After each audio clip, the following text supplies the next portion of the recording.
Hello दोस्तों, स्वागत है आप सभी का हमारे YouTube चैनल विधिकारी में। दोस्तों, इस वीडियो के सीरीज में हम आज से शुरू कर रहे हैं भारतीय संविधान को, क्योंकि आप लोगों की बहुत दिनों से डिमांड थी भारतीय संविधान के ऊपर। जो वीडियो है हमारे बहुत कम थे, तो उसी बात को ध्यान में रखते हुए हम इस संविधान की पूरी सीरीज को शुरू कर रहे हैं। और इस सीरीज के माध्यम से हम अलग अलग पार्ट के माध्यम से पूरे संविधान के जितने भी प्रश्न आपके पीसीएसजे के, खास करके विशेष रूप से हमारा फोकस जो है पीसीएसजे पे है, और इसमें जितने महत्वपूर्ण प्रश्न अभी तक पूछे गए हैं या पूछे जा सकते हैं, बनाए जा सकते हैं, इन सभी बिंदुओं पर हम यहाँ पर डिस्कस करेंगे।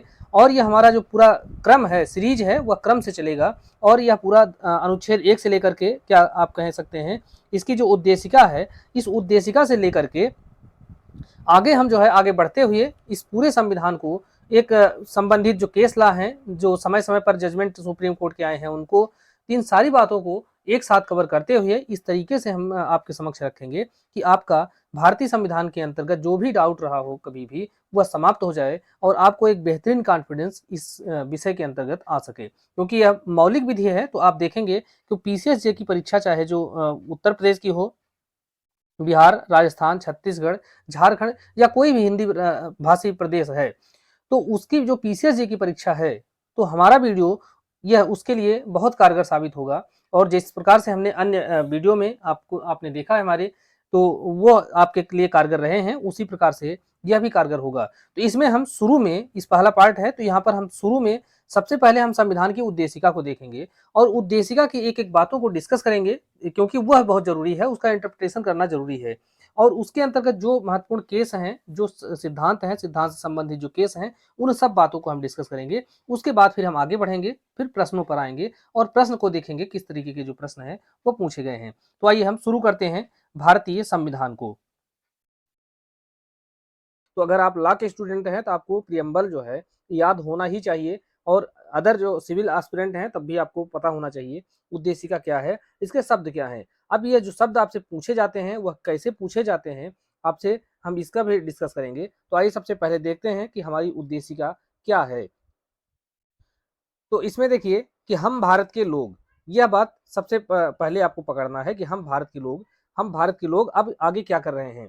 भारत को एक संपूर्ण प्रभुत्व संपन्न, समाजवादी, पंथ निरपेक्ष, लोकतंत्रात्मक गणराज्य बनाने की बात कर रहे हैं। तो हम भारत के लोग एक गणराज्य बना रहे हैं, और वह गणराज्य कैसा होगा? संपूर्ण प्रभुत्व संपन्न होगा, समाजवादी, पंथ निरपेक्ष और लोकतंत्रात्मक होगा। और इसके अंतर्गत फिर आगे हम क्या कर रहे हैं कि अपने नागरिकों को, हम भारत के लोग अपने नागरिकों को क्या देने की कोशिश कर रहे हैं? तो न्याय दे रहे हैं, स्वतंत्रता दे रहे हैं, समता उनको प्रदान कर रहे हैं, और उनको उनके अंतर्गत बंधुता बढ़ाने की कोशिश कर रहे हैं। तो यहाँ पर न्याय हम कितने प्रकार की दे रहे हैं? तो सामाजिक, आर्थिक और राजनीतिक। स्वतंत्रता कितने प्रकार की दे रहे हैं? तो विचार, अभिव्यक्ति, विश्वास, धर्म और उपासना की स्वतंत्रता। अवसर की जो है, और प्रतिष्ठा और अवसर की उनको समता प्रदान करने की कोशिश उनको प्रदान कर रहे हैं। और व्यक्ति की गरिमा और राष्ट्र की एकता और अखंडता को सुनिश्चित करने वाली बंधुता को, इन सारे कार्यों को करने के लिए दृढ़ संकल्पित होकर के अपनी इस संविधान सभा में 26 नवंबर 1949 को इसको हमने क्या किया? अंगीकृत किया, अधिनियमित किया और अपने ऊपर इसको लागू किया। तो अंगीकृत से तात्पर्य यह है कि हमने इसको स्वीकार किया, अधिनियमित किया से तात्पर्य यह है कि हमने इसको बना करके तैयार किया है, अधिनियम का रूप दिया है और अपने ऊपर हमने इसको लागू किया है। तो आप देख रहे हैं कि भारतीय संविधान को कौन बना रहा है? हम भारत के लोग बना रहे हैं। हम भारत के लोग अपने प्रतिनिधि के माध्यम से, अर्थात जो संविधान सभा के सदस्य हैं, उनके माध्यम से हम इस संविधान को बना रहे हैं। और किस लिए बना रहे हैं? तो अपने नागरिकों को न्याय प्रदान करने के लिए, स्वतंत्रता प्रदान करने के लिए, समता प्रदान करने के लिए। अब यहाँ पर जो शब्द प्रयोग किए गए हैं, उन एक एक शब्दों का हम अर्थ जो है समझने की कोशिश करेंगे, क्योंकि अर्थ जो है यहाँ से प्रश्न पूछे जाते हैं कि इसका अर्थ क्या हुआ। तो हमने क्या देखा कि हम भारत के लोग एक गणराज्य बनाने की बात कर रहे हैं। गणराज्य बनाने की बात कर रहे हैं, तो गणराज्य का अर्थ क्या होता है? इसका अर्थ यह होता है कि राज्य का सर्वोच्च अधिकारी राष्ट्रपति या राजा, जो भी सर्वोच्च अधिकारी होगा। जैसे ब्रिटेन में क्या है, वहां का सम्राट सर्वोच्च होता है, और हमारे यहाँ भारत के अंतर्गत देखेंगे तो राष्ट्रपति सर्वोच्च होते हैं। तो यहाँ पर गणराज्य का अर्थ यह है कि जो सर्वोच्च पदाधिकारी होगा, उसका पद जो है वह वंशानुगत नहीं होगा, बल्कि उसका एक निश्चित अवधि के लिए निर्वाचन होगा। और भारत और अमेरिका इसके उदाहरण है, ब्रिटेन इसका उदाहरण नहीं है, क्योंकि वहां पर जो राजा का पद होता है वह वंशानुगत होता है। लेकिन भारत और अमेरिका में देखेंगे तो जो राज्य का सर्वोच्च पदाधिकारी होता है, राष्ट्रपति, उसका निर्वाचन होता है एक निश्चित समय के लिए। अब इसमें आप जो है 3-4 शब्द और देखते हैं, संपूर्ण प्रभुत्व संपन्न, समाजवादी, पंथ निरपेक्ष और लोकतंत्रात्मक। तो यह 4 शब्द का अर्थ क्या हुआ और क्या यह प्रारंभ से था या इसमें कौन-कौन से शब्द आपसे बाद में जोड़े गए हैं, इसको देखेंगे। तो संपूर्ण प्रभुत्व संपन्न पहला शब्द आता है, इसका अर्थ यह होता है कि भारत या हमारा जो देश है, संपूर्ण प्रभुत्व संपन्न है। अर्थात हम किसी विदेशी सत्ता के अधीन नहीं हैं और अपनी हम विदेशी नीतियों का निर्धारण करने के लिए पूरी तरीके से स्वतंत्र हैं, हमारे ऊपर किसी तरीके का कोई दबाव नहीं है। तो अब इसमें अगला प्रश्न उठता है कि हम राष्ट्रमंडल के सदस्य क्यों हैं? क्योंकि राष्ट्रमंडल का सदस्य वही होता है जो ब्रिटेन का कभी न कभी उपनिवेश रहा है। तो हम इस अपने स्वतंत्र इच्छा से उस संगठन के सदस्य बने हुए हैं, हमारे ऊपर, हमारी संप्रभुता के ऊपर किसी भी तरीके का कोई दबाव नहीं है। दूसरा शब्द इसके अंतर्गत आता है समाजवादी। तो समाजवाद जो शब्द है, यह संविधान में प्रारंभ से नहीं था, बल्कि आज तक देखेंगे तो उद्देशिका में मात्र अभी तक एक बार संशोधन किया गया है और उसी के तहत यह समाजवादी और अखंडता शब्द को यहाँ पर जोड़ा गया था। तो समाजवादी से तात्पर्य क्या है? इसको सबसे पहले जानिए कि 1976 में 42वें संविधान संशोधन के द्वारा जोड़ा गया। अब समाजवाद का अर्थ होता है राज्य के अंदर स्थित सभी संपत्तियों पर राज्य का स्वामित्व होगा, अर्थात राज्य में ऐसी कोई भी संपत्ति नहीं होगी जिस पर प्राइवेट जो है पोजीशन होगा, किसी का प्राइवेट स्वामित्व होगा। और यहाँ पर समाजवाद का अर्थ है कि राज्य के भीतर जो भी संपत्तियां हैं उस पर राज्य का स्वामित्व होगा, जिससे राज्य आर्थिक न्याय कर सके। क्योंकि आपने देखा कि सामाजिक, आर्थिक और राजनीतिक 3 प्रकार के न्याय की बात की गई है। तो हम आर्थिक न्याय कर पाएंगे जब पूरी संपत्ति राज्य के पास होगी, तो वह अपने अनुसार जो वंचित वर्ग होगा उसको संपत्तियां प्रदान करेगा। यह तो इसका मूल अर्थ है। अब हमारे यहाँ कौन-सा समाजवाद का कौन-सा रूप लागू है, इसको हम आगे देखेंगे। तो भारत में समाजवाद को वास्तविक स्वरूप में स्वीकार नहीं किया गया है, अर्थात जो मूलतः समाजवाद का अर्थ है, उसी को हमने नहीं स्वीकार कर लिया, बल्कि हमने यहाँ पर लोकतंत्रात्मक समाजवाद शब्द को स्वीकार किया है। तो लोकतंत्रात्मक समाजवाद से तात्पर्य यह है कि हमारे समाजवाद में जनता की भी हिस्सेदारी है। इसीलिए आप देख रहे हैं कि जो अ, प्राइवेट सेक्टर हैं, उनके भी यहाँ पर फैक्ट्रियाँ दिखेंगी, सरकारी भी कंपनियाँ दिखेंगी। तो इस तरीके से हमने क्या किया है, लोकतांत्रिक समाजवाद को स्वीकार किया है। अब यहाँ पर आपको जब समाजवाद शब्द को पढ़ रहे होते हैं, तो 2 केस को आपको जानना ही होता है। पहला है एक्सेलवियर बनाम भारत संघ 1979। इस केस में कहा गया कि इस सीमा तक इसको समाजवाद को लागू नहीं किया जाना चाहिए कि निजी स्वामित्व वाले वर्ग के हितों की उपेक्षा हो। समाजवाद को आप लागू कीजिए, देश में जो संपत्ति है उस पर राज्य का नियंत्रण हो, लेकिन इस प्रकार से नहीं होना चाहिए कि जो निजी स्वामित्व है वो पूरी तरीके से समाप्त हो जाए या उसका हित जो है वह बर्बाद हो जाए।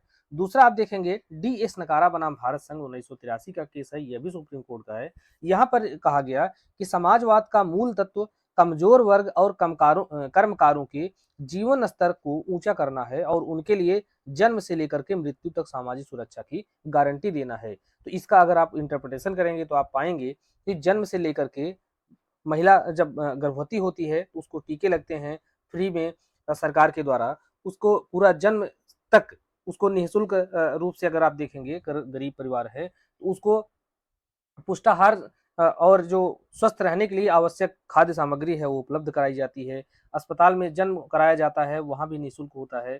बाद में फिर उसको शिक्षा की, स्वास्थ्य की, यह तमाम जो है व्यवस्था दी जाती है। मर जाता है अगर तो उसकी जो है राज्य के द्वारा ही उसका अंतिम संस्कार तक भी कराया जाता है। तो इतनी जो है गारंटी दी जाती है। और आगे यह कहा गया, यह स्टेटमेंट बहुत महत्वपूर्ण है, ये आपको मेंस के लिए काफ़ी काम आने वाला है। यह कहा गया डी.एस. नकारा केस में कि भारत में जो समाजवाद लागू है, यह गांधीवाद और मार्क्सवाद का अनोखा मिश्रण है, जो निश्चित रूप से गांधीवाद की ओर झुका हुआ है और यह वही समाजवाद का स्वरूप है जिसकी स्थापना हम भारत में करना चाहते थे। तो यह जो है बातें इतनी महत्वपूर्ण है समाजवाद को लेकर के। आगे हम तीसरा जो शब्द इसमें है प्रयोग किया जाता है पंथ निरपेक्षता।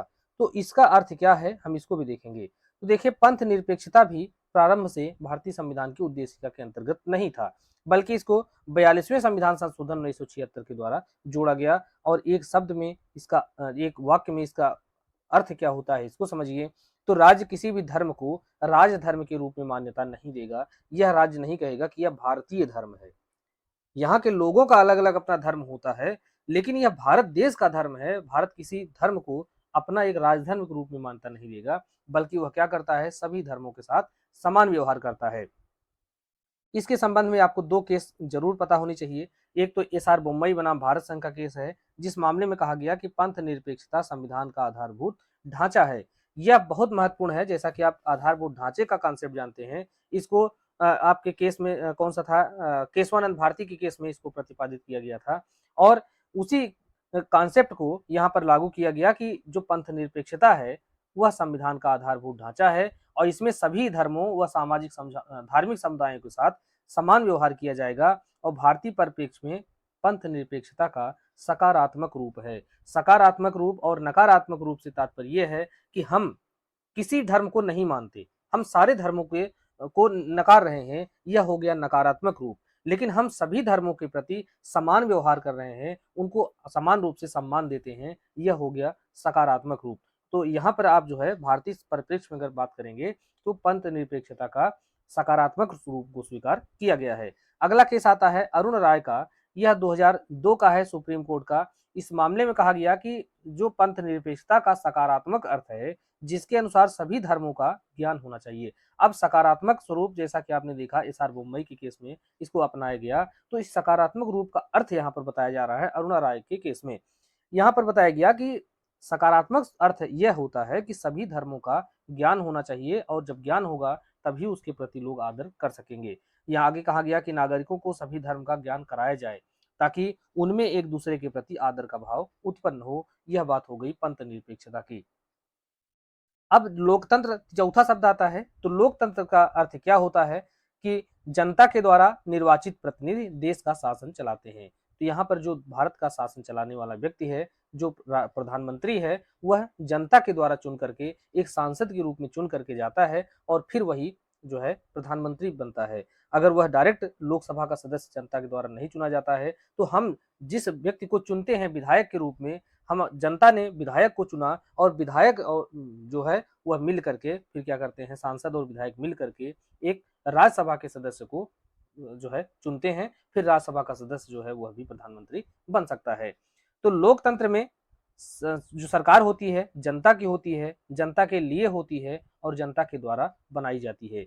तो यह हो गया आपके जो 4 शब्द उद्देशिका के अंतर्गत आपको बताए गए हैं। इसके बाद हम देखेंगे जो यहाँ पर न्याय देने की बात की गई है, तो हम कितने प्रकार की न्याय जो है अपने नागरिकों को देने के लिए बात करते हैं। तो न्याय यहाँ पर आपसे पूछा जाता है कितने प्रकार के न्याय, यह डायरेक्ट प्रश्न पूछा गया है कि कितने प्रकार के न्याय की बात जो है यह उद्देशिका के अंतर्गत की गई है। तो सामाजिक न्याय, आर्थिक न्याय और राजनीतिक न्याय। यह अगर इसका इंटरप्रिटेशन करेंगे तो आप जब भारतीय संविधान को पढ़ेंगे तो अंदर की जो धाराएं हैं उसमें आपको निकल करके आएगा। तो सामाजिक रूप से अगर कोई व्यक्ति पिछड़ा हुआ है, निर्धन है या वह जो है सामाजिक व्यवस्था के अनुसार बहुत उसके साथ भेदभाव किया जाता है, तो उस न्याय को करने के लिए उसको आरक्षण जैसे प्रावधान किए गए, अनुच्छेद 17 जैसे प्रावधान किए गए जिसमें छुआछूत का प्रतिबंध जो है किया गया। आर्थिक न्याय से आप देखेंगे तो इसका सबसे बड़ा उदाहरण आपको ईडब्ल्यूएस रिजर्वेशन निकल के आता है, जहां पर आर्थिक रूप से जो कमजोर वर्ग है उसको मुख्य धारा में लाने के लिए ईडब्ल्यूएस जैसा प्रावधान किया गया। राजनीतिक रूप से जो कमजोर व्यक्ति है उसको आरक्षण दे करके वहां पर संसद में या विधानसभाओं में उसको प्रतिनिधि के रूप में विधायक या सांसद के रूप में बनाया जाता है। इसके बाद देखेंगे कि हम जो है न्याय तो हो गया 3 प्रकार की, फिर हम देखते हैं स्वतंत्रता देने की बात की गई है। स्वतंत्रता कैसी होनी चाहिए? विचार, अभिव्यक्ति, विश्वास, धर्म और उपासना, इतने प्रकार की हम स्वतंत्रता देने की बात करते हैं। तो अभिव्यक्ति की स्वतंत्रता आप देखते हैं, इसी में विचार की भी स्वतंत्रता आ जाती है अनुच्छेद 19 के अंतर्गत। फिर विश्वास, धर्म और उपासना की स्वतंत्रता आप देखेंगे उधर 25 से लेकर के 30 के बीच में आपको मिलता है। फिर बंधुता की व्यक्ति की गरिमा और राष्ट्र की एकता और अखंडता, यह 2 प्रकार की बंधुता की बात की गई है। और समता जो है यह है प्रतिष्ठा और अवसर की समता। तो यहाँ पर जो एकता और अखंडता शब्द है इसको आपको ध्यान रखना है, इसको भी 42वें संविधान संशोधन के द्वारा जोड़ा गया है। तो इस प्रकार से आप देखते हैं कि जो भारतीय संविधान की उद्देशिका है इसमें कितने बातें महत्वपूर्ण हैं जो कि आपकी परीक्षा में डायरेक्ट पूछे जाते हैं। तो यह तो हो गया उद्देशिका की बात। अब आइए हम प्रश्नों पर चर्चा करते हैं और देखते हैं जो प्रश्न है हमारे किस प्रकार के हैं। पहला प्रश्न इसमें यह है कि भारत सरकार अधिनियम 1935 के अंतर्गत कितने गवर्नर्स के प्रांत व मुख्य कमिश्नर के प्रांत मिलकर के ब्रिटिश भारत का निर्माण करते थे। तो जो हमारा संविधान है उसके मैक्सिमम प्रोविजन जो है आपको 1935 का जो अधिनियम था भारत सरकार अधिनियम उससे लिया गया है।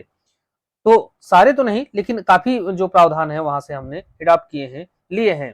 तो 1935 का जो अधिनियम था, इसके अंतर्गत कितने गवर्नर्स के प्रांत थे और मुख्य जो कमिश्नर के प्रांत थे, जो कि मिल करके ब्रिटिश भारत का निर्माण करते थे। तो यहाँ पर जो है आपसे जो है यह गवर्नर के प्रांत थे 11 और मुख्य कमिश्नर के जो प्रांत थे वह 7 थे। तो 11 और 7 ये ध्यान रहे, और इसको भी कई बार आपसे पूछा गया है प्रीवियस ईयर प्रश्नों में।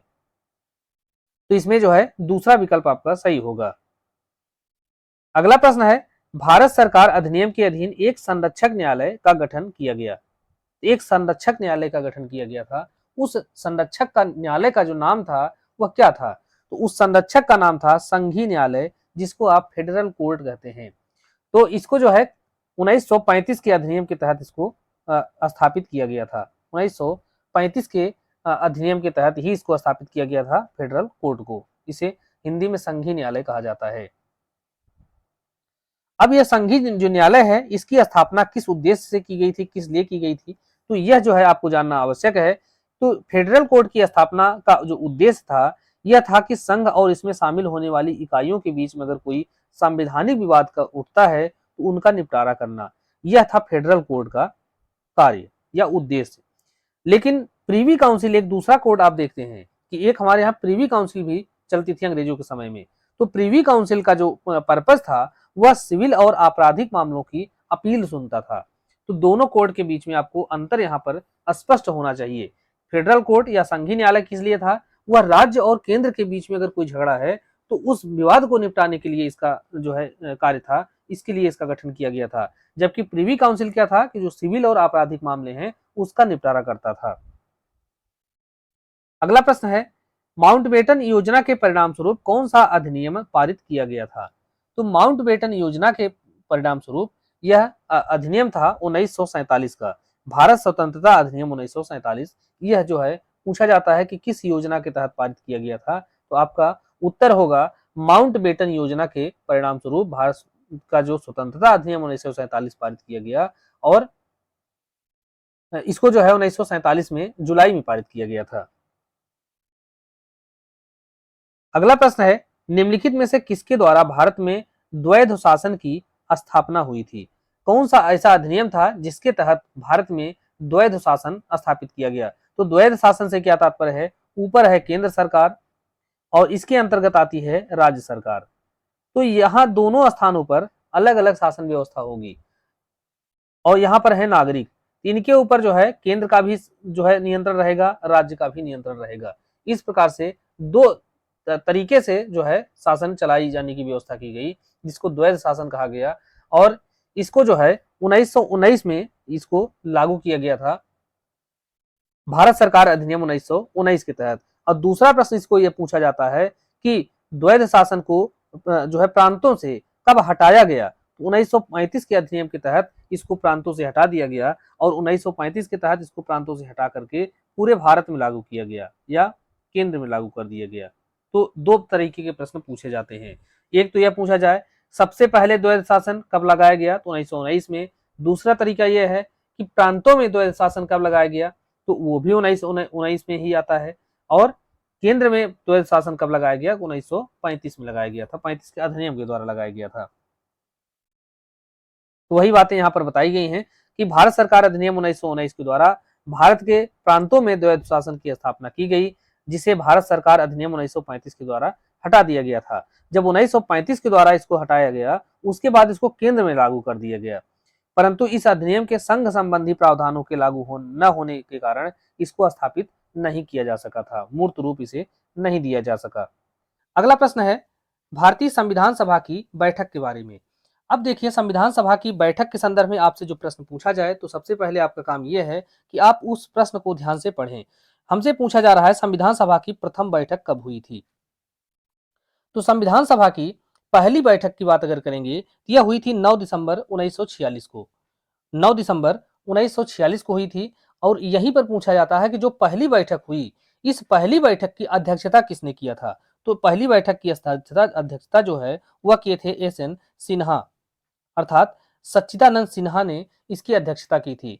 इसके बाद पूछा जाता है कि इसकी दूसरी बैठक कब हुई? तो दूसरी बैठक, लेकिन यह जो सच्चिदानंद सिन्हा थे यह इसके जो अध्यक्ष थे, तो वह अस्थायी अध्यक्ष नहीं थे बल्कि अस्थायी अध्यक्ष इसके बनाए गए थे। बाद में 2 दिन बाद अर्थात 11 दिसंबर 1946 को इसकी जो है दूसरी बैठक का आयोजन किया जाता है।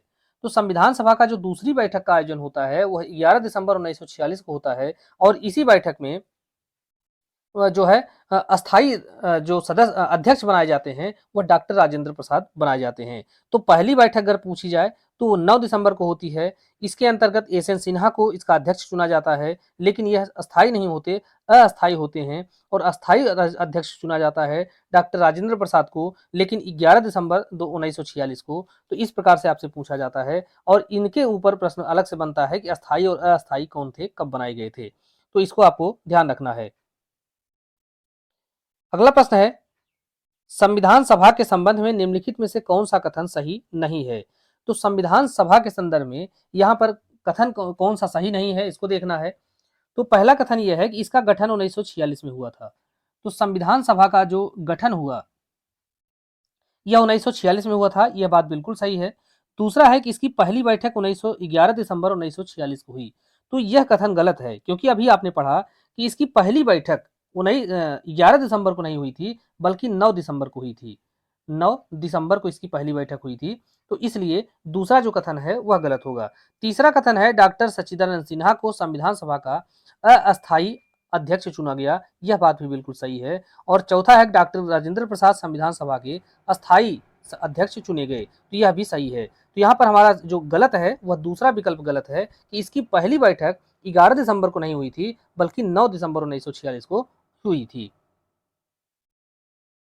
अगला प्रश्न है, संविधान सभा की प्रथम बैठक की अध्यक्षता। अब देखिए वही प्रश्न आपसे घुमा फिरा करके पूछा जा रहा है। अब इसके लिए आपको शब्दों को पकड़े रहना है। तो पहली बैठक की अध्यक्षता, अब यहाँ हमसे अस्थाई अस्थाई ये सब कुछ नहीं पूछ रहा है, बस केवल ये पूछ रहा है कि पहली बैठक जो हुई थी उसकी अध्यक्ष कौन थे। तो पहली बैठक आपको पता है 9 दिसंबर को हुई थी 1946 में, और उसमें एस एन सिन्हा अर्थात सच्चिदानंद सिन्हा इसके अध्यक्ष बनाए गए थे, हालांकि वह अस्थायी अध्यक्ष थे। अगला प्रश्न है, संविधान सभा के जो सदस्य हैं यह कहां से चुन करके आते थे। जिस सीधे जनता के द्वारा, तो जनता के द्वारा उस समय नहीं चुने जाते थे, राष्ट्रीय कांग्रेस के द्वारा नामित भी नहीं होते थे, बल्कि यह प्रांतीय जो विधानसभा थी उन विधानसभाओं के द्वारा ये चुने गए थे। अगला प्रश्न है, किसकी सिफारिश पर संविधान सभा का गठन किया गया था। तो भारत में संविधान का निर्माण करने के लिए एक संविधान सभा का गठन किया गया। तो संविधान सभा का गठन किया गया कब, 1946 में, यह भी आपको ध्यान रहे। 1946 में संविधान सभा का गठन हुआ, जिसकी पहली बैठक 9 दिसंबर को हुई, दूसरी बैठक 11 दिसंबर को हुई, ये सब आपने पढ़ा। लेकिन इसकी जो गठन है वो किसकी सिफारिश पर हुआ था। ये कैबिनेट मिशन योजना जो आई थी, कैबिनेट मिशन प्लान जिसे कहा जाता है, इसी की सिफारिश के आधार पर इसका जो गठन है वह किया गया था। अगला प्रश्न है, संविधान बनाने वाली ड्राफ्ट कमेटी के अध्यक्ष कौन थे। तो ड्राफ्ट कमेटी, जिसको आप प्रारूप समिति हिंदी में कहा जाता है, तो प्रारूप समिति के जो अध्यक्ष थे, हमसे अध्यक्ष पूछा गया है, अब सदस्य और अध्यक्ष बीच में आपको कंफ्यूजन नहीं होना चाहिए। तो अध्यक्ष अगर ये पूछा जाए तो कौन थे, डॉक्टर भीमराव अंबेडकर इसके प्रारूप समिति के अध्यक्ष थे। और इसमें सदस्य कौन थे उसको हम आगे देखेंगे। तो इसके अंतर्गत एक जो अध्यक्ष थे, इनके अलावा कुछ सदस्य भी थे। तो सदस्य के अंतर्गत कौन कौन व्यक्ति शामिल थे इसको आप देखें। तो अध्यक्ष डॉक्टर बी आर अम्बेडकर थे और इसके सदस्य कौन थे, एम एन गोपाला स्वामी अय्यर थे, अल्लादी कृष्णा स्वामी अय्यर थे, K M Munshi, Mohammad Saadulla, D P Khaitan और पी एल मित्तर, यह इसके जो है सदस्य बनाए गए थे। अगला प्रश्न है, संविधान सभा के संवैधानिक परामर्शदाता या संवैधानिक सलाहकार आपसे कई बार पूछा जाता है, कौन थे। तो संविधान सभा के संवैधानिक सलाहकार थे बी एन राव। यह जो है इसके संवैधानिक परामर्शदाता कहें या संवैधानिक सलाहकार थे। अगला प्रश्न है, भारतीय संविधान की उद्देशिका का प्रारूप किसने तैयार किया था। तो एक आपको प्रश्न पूछा जाता है कि संविधान की प्रारूप समिति का गठन अध्यक्षता किसने किया था। तो प्रारूप समिति के अध्यक्ष जो है वह डॉक्टर भीमराव अंबेडकर थे, लेकिन आपसे पूछ रहा है कि उद्देशिका का प्रारूप किसने बनाया। उद्देशिका का प्रारूप जो अगर बात पूछा जाए तो यहाँ पर श्री जवाहरलाल नेहरू जी जो है, जो भारत के पहले प्रधानमंत्री बाद में हुए, यह जो है उद्देशिका के प्रारूप को इन्होंने बनाया था।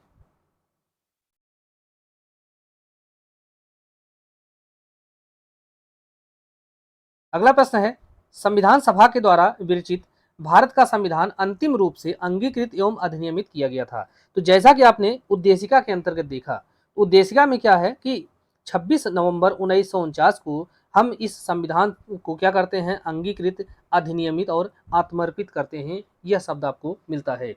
तो अंगीकृत, अधिनियमित और आत्मर्पित कब किया गया, तो 26 नवंबर 1949 को किया गया था। लागू कब होता है, तो 26 जनवरी 1950 को यह लागू हुआ, वो बात अलग है। लेकिन इसको अंगीकृत, अधिनियमित और आत्मर्पित, ये तीन शब्द आपके उद्देशिका के अंतर्गत मिलते हैं। यह किए गए थे 26 नवंबर 1949 को। अगला प्रश्न है, संविधान बनाने का काम कब पूरा हुआ था। तो संविधान बनाने का काम पूरा हो गया था उसी दिन जिस दिन हमने इसको अंगीकृत किया, अधिनियमित किया और आत्मर्पित किया, अर्थात 26 नवंबर 1949 को इसका जो काम है वह पूरा हो गया था। इसके कुछ कुछ अनुच्छेद जो कि नागरिकता से संबंधित थे या इस तरीके से कुछ जो प्रमुख अनुच्छेद थे वो उसी दिन लागू हो गए थे 26 नवंबर को ही। बाकी जो संविधान है पूरी तरीके से लागू होता है आपके 26 जनवरी 1950 को। अगला प्रश्न है, संविधान सभा के अध्यक्ष कौन थे। तो अब यहाँ पर संविधान सभा के अध्यक्ष, इसमें डॉक्टर अंबेडकर, डॉक्टर राजेंद्र प्रसाद, इनमें कंफ्यूजन हो जाता है कई बार।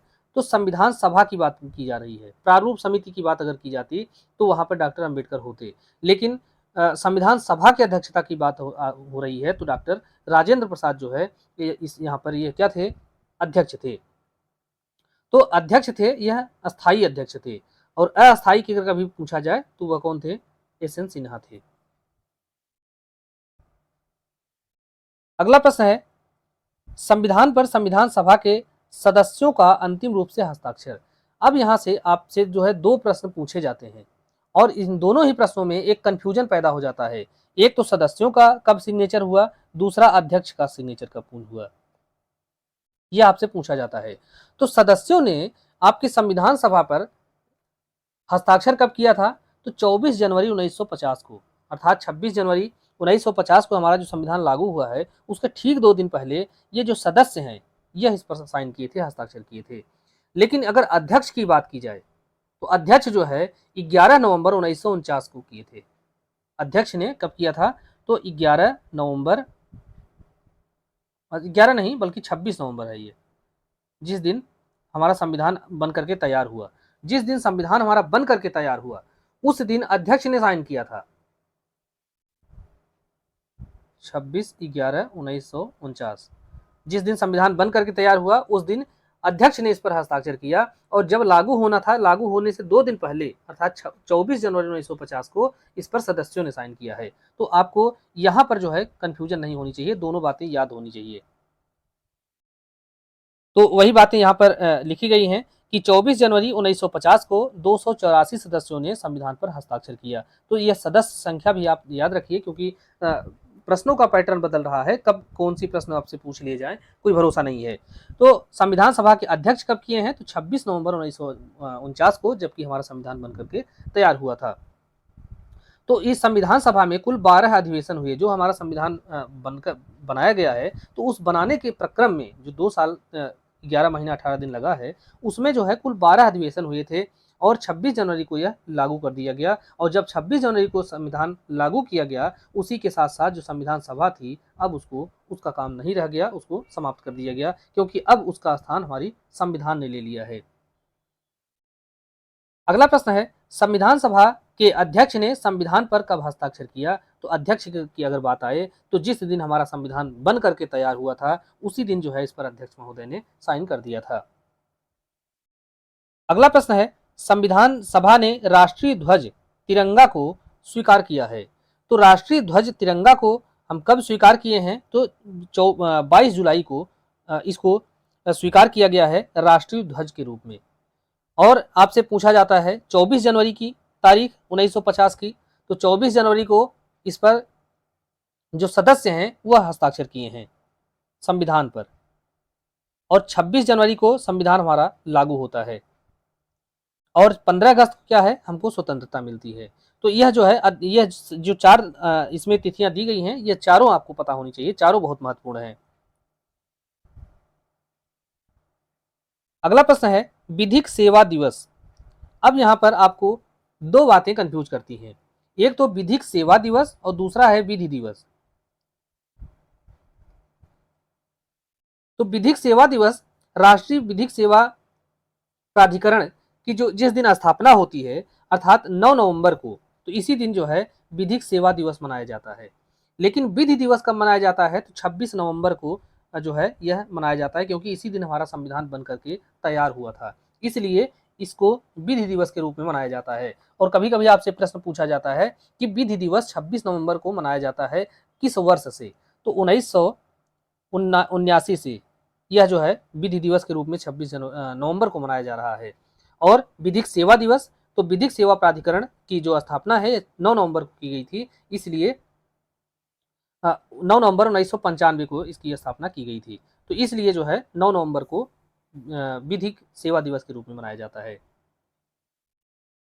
तो वही बातें यहाँ पर बताई गई हैं, जो कि आपने देखा कि राष्ट्रीय विधिक सेवा प्राधिकरण अधिनियम 1987 यह किस लिए पारित किया गया था, तो वह सभी नागरिकों को निःशुल्क विधिक सेवाएं प्रदान करने और विवादों का सौहार्दपूर्ण समाधान करने के लिए इसको अधिनियमित किया गया था, और यह 9 नवंबर 1995 को लागू हुआ था, इसीलिए 9 नवंबर को विधिक सेवा दिवस के रूप में मनाया जाता है। अगला प्रश्न है भारत में किस तारीख को विधि दिवस मनाया जाता है, तो जैसा कि अभी आपने पढ़ा कि 26 नवंबर को हमारा संविधान बनकर के 1949 में तैयार हुआ था, इसीलिए 1979 से प्रत्येक वर्ष 26 नवंबर को विधि दिवस के रूप में मनाया जाता है। तो वही बातें यहाँ पर बताई गई हैं। अगला प्रश्न आपका है कि विधिक संप्रभुता भारतीय संविधान में निवास करती है, न कि हम भारत के लोग में। यह विचारधारा या यह जो विचार है किस केस में व्यक्त किया गया था, केशवानंद भारती का केस है, बहुत महत्वपूर्ण केस है, इस पर हम एक पूरा वीडियो बनाएंगे, आप हमारे चैनल पर देखेंगे। हालांकि एक मंडल कमीशन के ऊपर एक पूरा कंप्लीट वीडियो बना हुआ है, आप में से जिसका भी कॉन्सेप्ट अभी तक मंडल कमीशन को लेकर के किस लिए वह बनाया गया, फिर बाद में इंदिरा साहनी का केस आता है वह किस लिए आता है, और ये सारी जो कहानी है उसको हमने उस वीडियो में डिस्कस किया है, आप उसको जरूर देखिएगा, आपकी जो धारणा है वो पूरी तरीके से बदल जाएगी और आपका जो डाउट होगा कभी नहीं भूलेगा। तो इसी की तरह जो है हम केशवानंद भारती के संदर्भ में भी एक वीडियो जो है कंप्लीट बनाएंगे, क्योंकि संविधान के अंतर्गत 3 ऐसे केस हैं जिसके बारे में आप अगर लॉ के स्टूडेंट हैं आपको पता होना ही चाहिए। एक तो इंदिरा साहनी का केस, दूसरा है मेनका गांधी का केस, और तीसरा है केशवानंद भारती का केस। यह 3 केस जो है बहुत महत्वपूर्ण है, और इस पर मेंस में अलग से पूरा सवाल इसी पे पूछ लिया जाता है टिप्पणी के रूप में, या इसके जो डिसीजन थे वह। तो हम केशवानंद भारती में किन किन बिंदुओं को डिस्कस किया गया था उन सारी बातों को हम किसी अन्य केस में डिस्कस करेंगे। तो यहाँ पर यह इस केस में यह स्टेटमेंट दिया गया कि विधिक संप्रभुता भारतीय संविधान में निवास करती है, न कि हम भारत के लोग में। तो यह बात कही गई थी केशवानंद भारती के मामले में। केशवानंद भारती का मामला जो है यह कब का है, 1973 का है। यह केस का जो सन है यह आपसे कई बार पूछा गया है प्री परीक्षा में। तो इस मामले में यह निर्धारित किया गया कि विधिक संप्रभुता हम भारतीय संविधान में निवास करती है, न कि हम भारत के लोग में। हम भारत के लोग पद का अभिप्राय है कि भारतीय जनता ने संविधान को निर्मित और स्वीकृत किया है, इसलिए भारतीय संघ का कोई एक राज्य या राज्यों का समूह न तो संविधान को समाप्त कर सकता है और न ही संविधान के द्वारा निर्मित संघ से संबंध विच्छेद कर सकता है। यह महत्वपूर्ण स्टेटमेंट है, और यह आपका केशवानंद भारती के मामले में दिया गया था। और आगे कहा गया कि हम भारत के लोग ही इसके निर्माता हैं और किसी बाहरी शक्ति के अधीन नहीं है। यह महत्वपूर्ण स्टेटमेंट है, आप लोग इसको नोट करेंगे। अगला प्रश्न आता है निम्नलिखित में से किस मामले में जस्टिस हिदायतुल्लाह ने कहा कि प्रस्तावना जो है यह संविधान की आत्मा है, यह शाश्वत और अटल है। तो यह जो स्टेटमेंट है जस्टिस हिदायतुल्लाह का है। पहली बार ये बात जो है इस मामले को बात को समझिए। दूसरी बात इसमें आती है कि जस्टिस हिदायतुल्लाह ने किस केस में ऐसा निर्णय दिया, यह आपसे पूछा गया है उत्तर प्रदेश में भी बिहार में भी यह स्टेटमेंट। तो यह स्टेटमेंट जो है गोलकनाथ मामला जो था 1967 का, इसका भी सन जो है ध्यान रखें क्योंकि यह सन भी पूछा गया है। तो इसी केस में 1967 में निर्णय देते हुए जस्टिस हिदायतुल्लाह ने यह कहा था। अगला प्रश्न है निम्नलिखित में से कौन भारत में संप्रभु है। तो भारत में संप्रभु है हम भारत के लोग, क्योंकि जब आप भारतीय संविधान की उद्देशिका को पढ़ेंगे तो वहां पर आपको प्रारंभ में ही मिलता है कि हम भारत के लोग भारत को इस तरीके का संविधान जो बना रहे हैं और इसका निर्माण कर रहे हैं, अपने नागरिकों को समानता, स्वतंत्रता, समता, इस तरीके का अधिकार दे रहे हैं और उनको धर्म स्वातंत्र, ये सारी चीजें हम उनको प्रदान कर रहे हैं। तो बना कौन रहा है? तो शुरू में ही पहला शब्द लिख दिया, हम भारत के लोग इसको बना रहे हैं।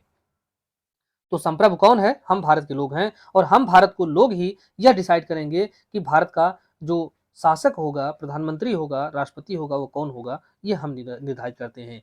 तो आप कहेंगे कि राष्ट्रपति को हम कैसे निर्धारित करते हैं? तो हमने जिसको चुन करके भेजा है सांसद और विधायक के रूप में, तो ये हमारा जो प्रतिनिधि है, हमारी ओर से एक व्यक्ति को राष्ट्रपति के रूप में चुनता है। तो यहाँ पर हम डायरेक्ट इसको राष्ट्रपति को नहीं चुन रहे हैं, बल्कि हम अपने प्रतिनिधियों के माध्यम से इसको चुन रहे हैं।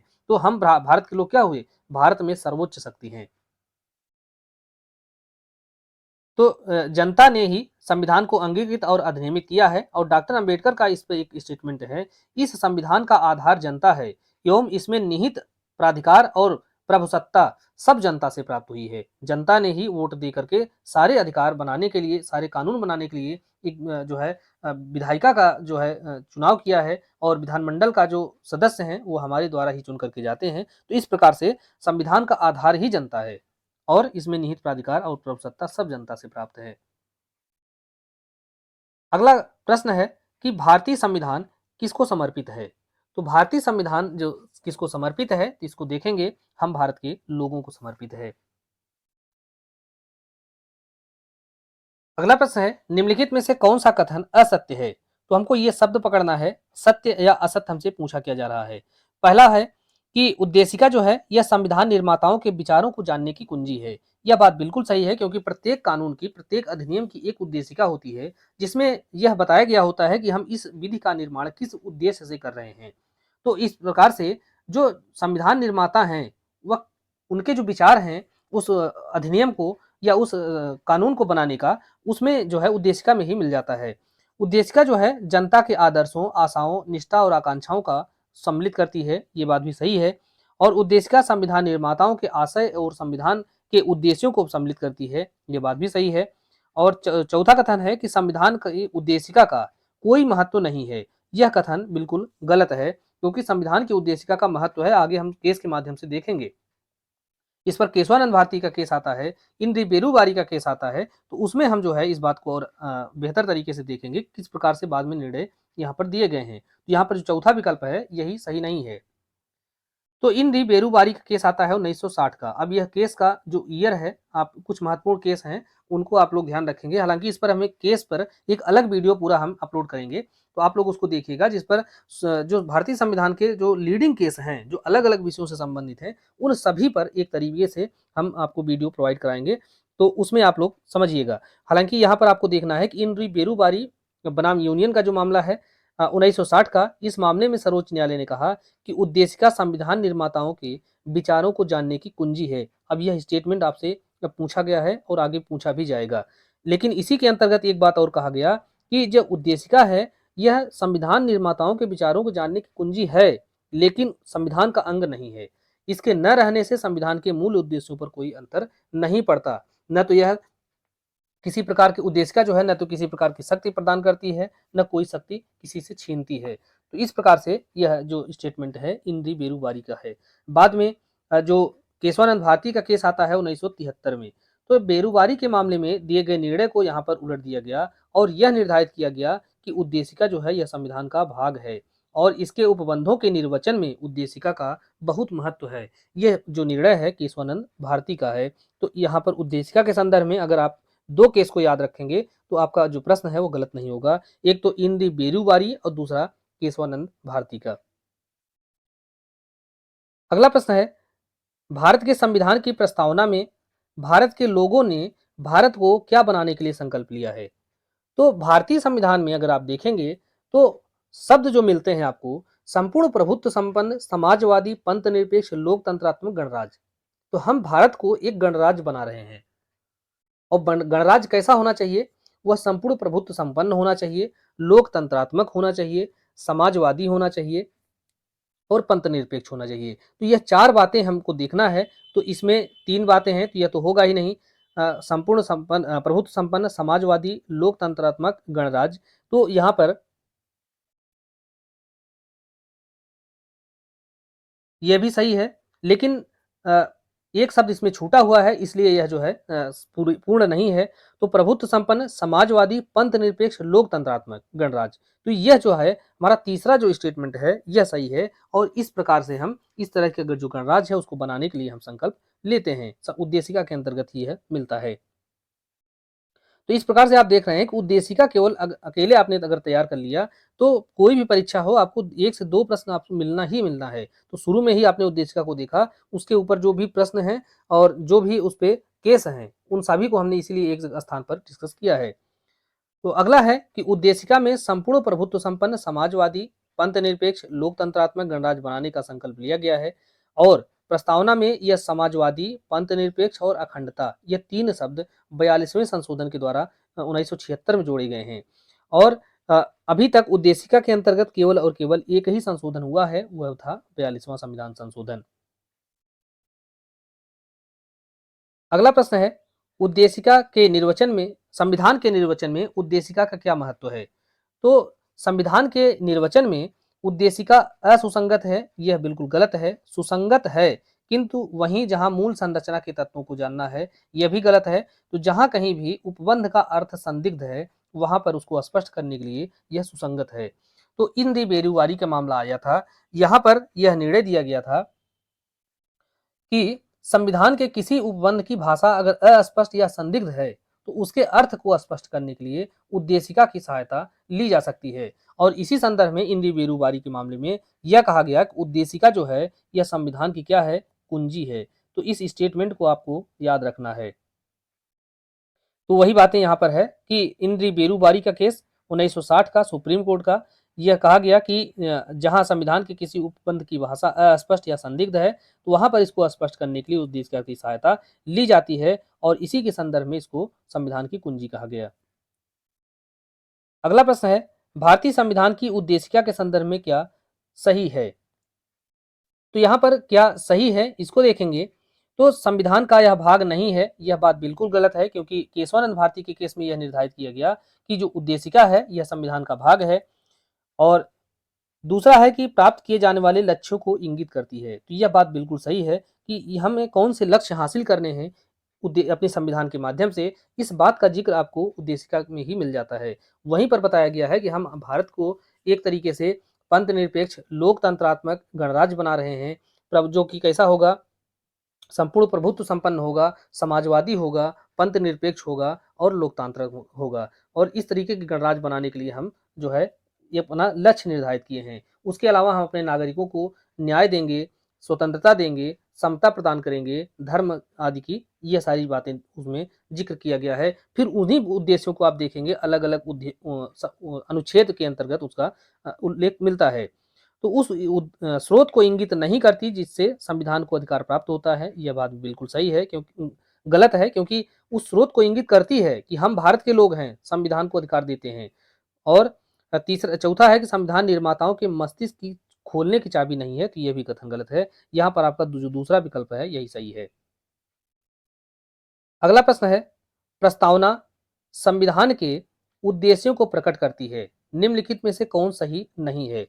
तो यहाँ पर जो संविधान के उद्देश्य हैं वही बातें उद्देशिका के अंतर्गत मिलती हैं, आपके प्रस्तावना के अंतर्गत मिलती हैं। तो प्रस्तावना के अंतर्गत कौन कौन सी बातों का उल्लेख है, हमको इसे देखना है।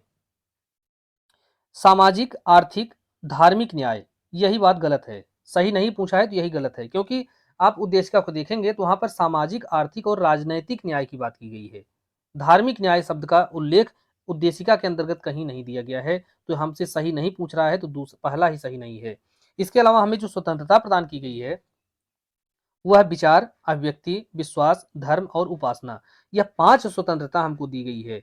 इसके अलावा आपने क्या देखा कि न्याय, सामाजिक, आर्थिक और राजनीतिक, ये जो न्याय है ये 3 प्रकार के हमको दिए गए हैं, सामाजिक, आर्थिक और राजनीतिक। धार्मिक न्याय की बात नहीं की गई है, इसलिए पहला विकल्प गलत है। फिर हमको समता 2 तरह की दी गई है, एक तो प्रतिष्ठा की, दूसरा अवसर की।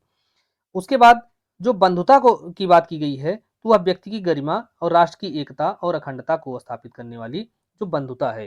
तो इस तरीके की जो हमको गारंटी है वो हमारे उद्देशिका के अंतर्गत दी जाती है। अगला प्रश्न है, आप उद्देशिका का क्या अर्थ समझते हैं? अब देखिए, इस प्रकार के अगर प्रश्न पूछे जाते हैं तो अमूमन अगर आप इसके विकल्प देखेंगे तो आपको सभी सही लगेंगे, लेकिन अगर सामान्य नियम के अनुसार देखें तो ये सभी सही भी हैं, लेकिन इसको एक किसी केस के संदर्भ में, किसी विद्वान के स्टेटमेंट के संदर्भ में पूछा जाए तो वहां पर वो आयोग जो है इसको अपने अनुसार जो है इसका उत्तर कुछ मांग सकते हैं। लेकिन अगर आप इसको देखें तो संविधान के प्रमुख उद्देश्यों का वर्णन करती है। तो उद्देश्य तो उद्देशिका में बताए ही गए हैं कि किस उद्देश्य से हम संविधान निर्माण करते हैं। इस तरह से पहला विकल्प सही दिखता है। प्रस्तावना एक परिचय है या परिचयात्मक कथन है, यह बात भी बिल्कुल सही है। और तीसरा है कि संविधान के निर्वचन का आंतरिक सहायक है, क्योंकि इसके पहले आपने इंद्री बेरुवारी के केस में देखा कि जहां पर जो संविधान है उसकी कोई भाषा अस्पष्ट नहीं है, तो वहां पर हम उद्देशिका की सहायता लेते हैं। तो इस हिसाब से देखेंगे तो आपको यह सभी जो कथन है वह सही लगेंगे। लेकिन यह जो प्रश्न है आपके राजस्थान में पूछा गया है 2019 में, तो वहां के अनुसार इसका जो उत्तर है उसको दूसरे वाले को माना गया कि यह जो है प्रस्तावना एक परिचयात्मक कथन है। इसलिए माना गया इसको क्योंकि यहाँ पर एक विद्वान है N.A. पालकीवाल, इन्होंने कहा था कि जो संविधान का प्रस्तावना है वह संविधान का परिचय पत्र है। तो इस स्टेटमेंट के अनुसार यहाँ पर इसको माना गया कि प्रस्तावना जो है एक परिचयात्मक कथन है। और दूसरे बिंदु से देखेंगे तो आप तीनों स्टेटमेंट आपको सही दिखेंगे। अगला प्रश्न है कि सामाजिक, आर्थिक और राजनीतिक न्याय शब्दों का प्रयोग संविधान में कहाँ हुआ है? तो आपने देखा कि संविधान के अंतर्गत न्याय 3 प्रकार की देने की बात की गई है उद्देशिका में। तो कौन सा है वो? सामाजिक, आर्थिक और राजनीतिक 3 प्रकार के न्याय की बात वहां पर की गई है। फिर उन्हीं न्याय के संदर्भ में आप आगे जो प्रावधान देखेंगे आपके नीति निर्देशक तत्वों के अंतर्गत भी दिखाई देते हैं। तो आपका जो चौथा विकल्प है यह सही हो जाएगा। उद्देशिका में भी है और नीति निर्देशक तत्व के अंतर्गत भी आपको यह मिलते हैं। तो निर्देशक तत्व के अंतर्गत आप अनुच्छेद 38 को देखेंगे तो यहाँ पर आपको यह मिल जाएगा। और इसी प्रकार से उद्देशिका में देखेंगे तो उसमें तो है ही। अगला प्रश्न है, संविधान की उद्देशिका निम्न की स्वतंत्रता की गारंटी नहीं देता है। तो किस प्रकार की स्वतंत्रता की गारंटी आपके संविधान के जो है उद्देशिका में निहित है? तो उद्देशिका के अंतर्गत आप देखेंगे तो आपको यहां पर मिलता है विचार की स्वतंत्रता, विश्वास की स्वतंत्रता है, धर्म और उपासना की स्वतंत्रता है। तो इस प्रकार की स्वतंत्रता की गारंटी आपको उद्देशिका में मिलता है। लेकिन अवसर की स्वतंत्रता नहीं है, बल्कि अवसर की क्या है? अवसर की यहाँ पर समानता है कि आपको भी सभी व्यक्तियों को अवसर जो है मिलेगा। तो अवसर की समता प्राप्त है, जबकि विचार, धर्म, विश्वास की जो है आपको स्वतंत्रता प्राप्त है। विचार, अभिव्यक्ति, विश्वास, धर्म और उपासना इसकी स्वतंत्रता है, जबकि प्रतिष्ठा और अवसर की क्या है? आपको समता है। तो यहाँ पर पहला विकल्प सही। अब इसी प्रकार से आप कह रहे हैं कि उद्देशिका को आपने ध्यान से पढ़ा तो यहाँ से ऐसे प्रश्न आपसे पूछे जाते हैं कि आप उसको सही नहीं कर सकते जब तक आपने बहुत अच्छे से नहीं पढ़ा है। तो इसीलिए हमने पहले ही उद्देशिका को आपके इस खंड के अंतर्गत शामिल कर दिया है। अगला प्रश्न है, भारत के संविधान के रचयिताओं का मानस निम्नलिखित में से किसमें प्रतिबिंबित होता है? तो मानस से तात्पर्य है उनका आशय, उनका जो दिमाग की जो उद्देश्य क्या था बनाने का, वह कहाँ दिखता है? तो उद्देशिका में दिखता है। और इंद्र बेरुवारी के मामले में सर्वोच्च न्यायालय द्वारा निर्णय दिया गया था कि उद्देशिका जो है संविधान के विचारों को जानने की कुंजी है। तो यह बात भी महत्वपूर्ण है। अगला प्रश्न आपका यह है कि किस संवैधानिक संशोधन के द्वारा संविधान की उद्देशिका में 3 शब्द जोड़े गए? समाजवादी, पंथनिरपेक्ष और अखंडता। तो यह पहला है संशोधन, एक ही संशोधन हुआ है अभी तक उद्देशिका में, और वह संशोधन है 42वां संविधान संशोधन 1976, और इसी के द्वारा यहाँ पर 3 शब्द जोड़े गए थे। अगला प्रश्न है, भारतीय संविधान की प्रस्तावना का अभी तक कितनी बार संशोधन हुआ है? तो एक बार संशोधन हुआ है, कौन सा? 42वां। अगला प्रश्न है, भारत के संविधान में प्रयुक्त जो शब्द है धर्मनिरपेक्षता या पंथ निरपेक्षता, तो पंथ निरपेक्षता का अर्थ क्या होता है? यह आपसे पूछा जाता है। तो पंथ निरपेक्षता का अर्थ क्या होता है? तो इसका अर्थ यह होता है कि राज्य का अपना कोई धर्म नहीं होगा और जो राज्य है वो सभी धर्मों के साथ समान व्यवहार करेगा। तो यहाँ पर जो पहला और दूसरा कथन है ये दोनों सही है। तो अपना धर्म नहीं होगा इसका अर्थ जो है निगेटिव नहीं है कि राज्य किसी धर्म को नहीं मानेगा, अर्थात राज्य जो है किसी धर्म को निगेटिव जो वे है उसमें नहीं लेगा, बल्कि वह सभी धर्मों को मानेगा और सभी के साथ समान व्यवहार करेगा। अगला प्रश्न है, निम्नलिखित किस वाद में उच्चतम न्यायालय ने यह निर्धारित किया कि पंथ निरपेक्षता भारत के संविधान की मूल विशेषता। अब आपसे प्रश्न यहाँ पर जब पूछा जाता है तो शब्दों को पकड़ना है, कहीं कहीं मूल विशेषता दे देगा, कहीं कहीं आधारभूत ढांचा देगा, तो कहीं बेसिक स्ट्रक्चर देगा। तो इस प्रकार से आपको शब्दों को पकड़ना होगा। तो किस केस में ऐसा कहा गया कि पंथ निरपेक्षता संविधान का आधारभूत ढांचा है? यह बहुत महत्वपूर्ण केस है और बार बार आपसे पूछा जाएगा। और यह चूंकि पंथ निरपेक्षता संविधान में प्रारंभ से तो था नहीं, इसको 42वें संशोधन के द्वारा आपको जो है यहाँ पर जोड़ा गया। तो एक शब्द और पूछा जाता है कि इसको बाद में जोड़ा गया, तो इसके पहले क्या स्थिति थी? क्या पहले पंथ निरपेक्ष टाइप का कुछ कॉन्सेप्ट था ही नहीं? तो उसको हम आगे देखेंगे केशवानंद भारती के केस में।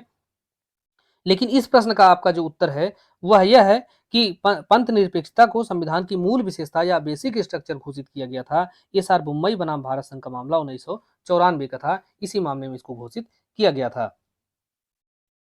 अब आगे देखें, एस आर बुम्बई के मामले में यह निर्धारित किया गया कि पंथ निरपेक्षता संविधान का आधारभूत ढांचा है और इसको 1976 में 42वें संशोधन के द्वारा उद्देशिका में जोड़ा गया है। अगला प्रश्न है कि प्रस्तावना में धर्मनिरपेक्ष या पंथ निरपेक्ष, सेकुलर कहते हैं अंग्रेजी में, इस शब्द के डाले जाने के पहले भी निम्नलिखित में से किस मामले में यह सेकुलरिज्म को संविधान की एक मूल विशेषता माना गया था?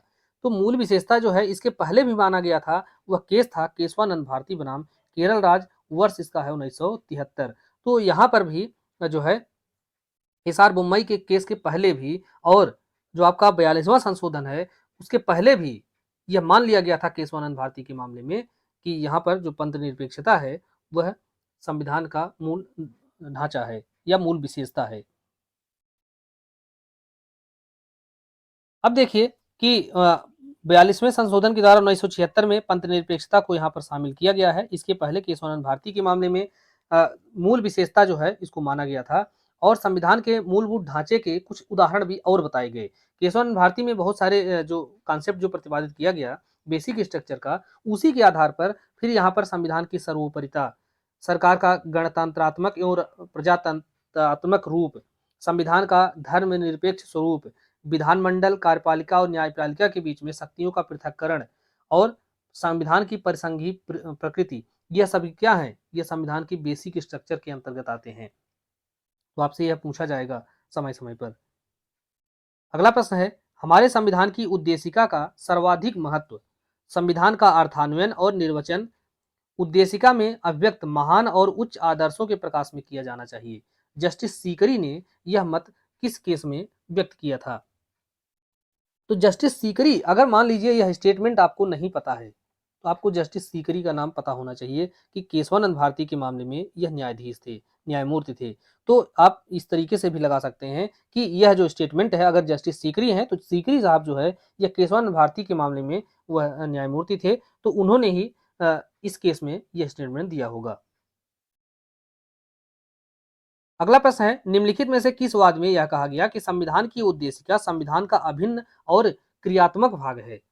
यह निर्णय भी केशवानंद भारती के मामले में ही दिया गया कि उद्देशिका जो है यह संविधान का अभिन्न अंग है, क्योंकि इसके पहले आपने इंद्री बेरूबारी के मामले में देखा था, वहां पर यह कहा गया था कि उद्देशिका जो है यह संविधान का अंग नहीं है। हालांकि यह उसको संविधान की कुंजी इसको माना गया था, लेकिन यह माना गया कि यह जो है संविधान का अंग नहीं है। बाद में फिर उसकी निर्णय को उलट दिया गया केशवानंद भारती के मामले में और यह कहा गया कि जो उद्देशिका है वह संविधान का अभिन्न अंग है और क्रियात्मक भाग है। अगला प्रश्न है, निम्नलिखित में से किसने कहा कि प्रस्तावना संविधान की मूल विशेषता का एक प्रतीक है? अब यह जो है किसका कथन है यह भी पूछा गया है बिहार की परीक्षा में और यहाँ पर जस्टिस मुधोलकर ने कहा था यह कथन को। तो इस कथन को भी देखेंगे आप तो समय समय पर कई बार पूछा जाता रहा है, तो इसलिए आपको यह सब ध्यान रखना होगा। अगला प्रश्न है, इन री Berubari and exchange of enclaves के मामले में उच्चतम न्यायालय ने यह निर्धारित किया था, तो क्या यहाँ पर निर्धारित किया था? तो यह निर्धारित किया था कि उद्देशिका जो है संविधान का हिस्सा नहीं है। यह बात कहा गया था इंद्री बेरूबारी के मामले में। और इसी निर्णय को बाद में आप देखते हैं केशवानंद भारती के मामले में उल्टा जाता है और बेरूबारी का आपसे सन पूछा जाता है कि सन कब का है। 1960 का मुकदमा था यह। और इन्होंने कहा कि संविधान का जो है उद्देशिका संविधान का हिस्सा नहीं है। लेकिन केशवानंद भारती के मामले में इस निर्णय को उलट दिया गया और कहा गया कि उद्देशिका संविधान का एक अंग है। अगला प्रश्न है, एस आर बोम्मई बनाम भारत संघ के निर्णय में सर्वोच्च न्यायालय के अनुसार भारत का संविधान कैसा संविधान है। तो एस आर बोम्मई का मामला जो है यह संघात्मकता के ऊपर बहुत महत्वपूर्ण है। और यहाँ पर इस केस में यह कहा गया कि भारत का संविधान एक संघात्मक संविधान है और जो संघात्मकता है या परिसंघवाद है यह भारतीय संविधान का आधारभूत ढांचा है। बहुत महत्वपूर्ण कथन है और यह भी आपसे बार बार पूछा जाता है। तो यहाँ पर यह कहा गया कि एस आर बोम्मई के मामले में कि भारतीय संविधान एक परिसंघीय संविधान है और यह संघवाद जो है इसका आधारभूत ढांचा है। और भारतीय संविधान का आधारभूत ढांचा जो है यह स्वरूप से संघात्मक और आत्मा से एकात्मक है। तो इसको जब आप हमसे पढ़ेंगे तो यह आपको और अच्छे तरीके से बताएंगे कि यह संघात्मकता और एकात्मकता में क्या अंतर है। आगे हम इसको डिस्कस भी करेंगे। अगला प्रश्न है, भारतीय संविधान के संदर्भ में निम्नलिखित कथनों पर विचार कीजिए। तो यह तो बहुत ही आसान सा सवाल है और इसको पूछा गया है। तो आप इसको देखें कि भारत का जो संविधान है अलिखित संविधान है। तो पहला गलत हो गया, आप इसमें देखेंगे तो दो विकल्प अपने आप गलत हो गए। उसके बाद यह लिखित संविधान है, तो लिखित संविधान तो ये है ही, ये आप दोनों विकल्पों में है तो यह सही है। और तीसरा इसका कथन यह है, यही महत्वपूर्ण है कि भारतीय संविधान मूल मूल रूप से जो भारत सरकार अधिनियम 1935 था उसी पर आधारित है। तो यहाँ पर 2 और 3 यह दोनों ही स्टेटमेंट सही हैं।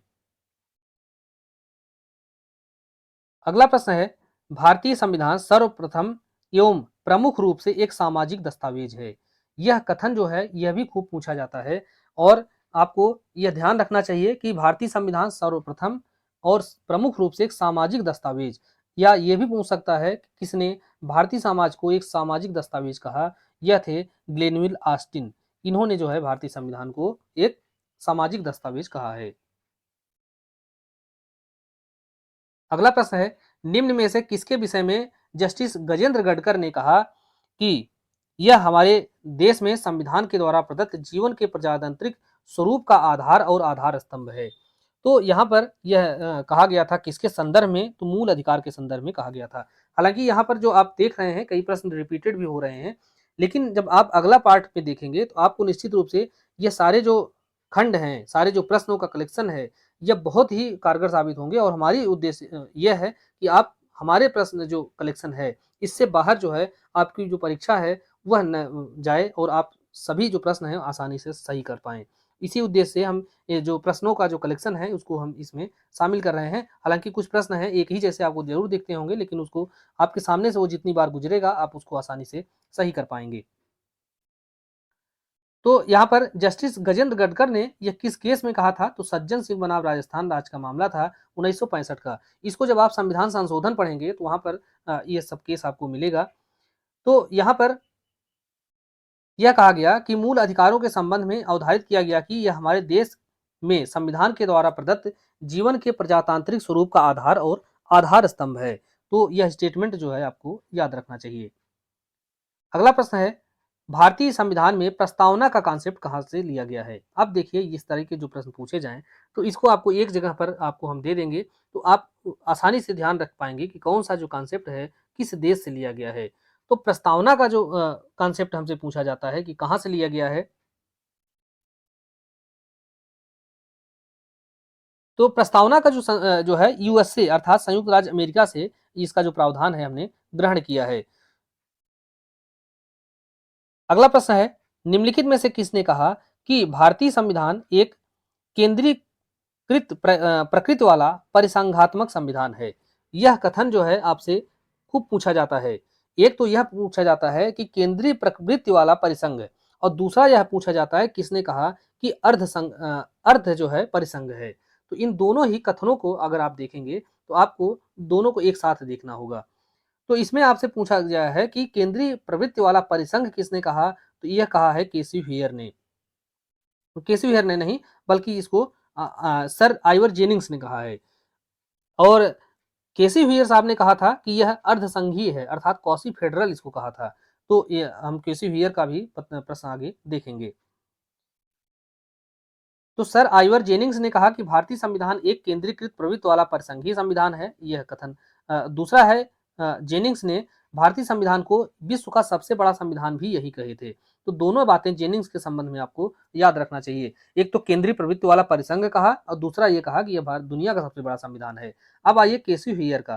केसी हेयर ने इसको क्वासी फेडरल कहा या अर्धसंघीय कहा। इसको अगर आपको याद रखना है तो आधा है यहाँ लगा हुआ है, और आधा शब्द की बात कर रहे हैं, यह पूरा शब्द संघी नहीं है बल्कि आधा संघी है, और इनके नाम में भी पहला शब्द आधे से ही शुरू है। तो इस कॉन्सेप्ट से भी आप इसको याद रख सकते हैं। इसके अलावा ऑस्टिन का जो कथन है वह इन्होंने सहकारी परिसंघीय संविधान की संज्ञा इन्होंने दिया था ऑस्टिन ने। अगला प्रश्न है, निम्नलिखित में से कौन सी एक भारतीय संविधान की प्रमुख विशेषता नहीं है? तो भारतीय संविधान की अगर विशेषताओं की बात करेंगे तो यह जो है लिखित संविधान है, और संविधान यहाँ पर सर्वोच्च है, यह कथन सही है। यह संविधान की विशेषता है। परिसंघीय संरचना है, यह भी इसकी विशेषता है। और शक्तियों का यहाँ पर वितरण किया गया है, यह सभी इसकी विशेषता है, लेकिन प्रतिबद्ध न्यायपालिका यहाँ पर नहीं है। तो दोस्तों, इस प्रकार से इस वीडियो में हमने 50 प्रश्नों को हल किया है। अब इसके आगे के जो वीडियो होंगे आप उसको जरूर देखेंगे, उसमें हम आगे के प्रश्नों को हल करेंगे। तब तक आप चैनल पर बने रहिए, इसको ज्वाइन जरूर कीजिए। मिलते हैं नेक्स्ट वीडियो में। धन्यवाद।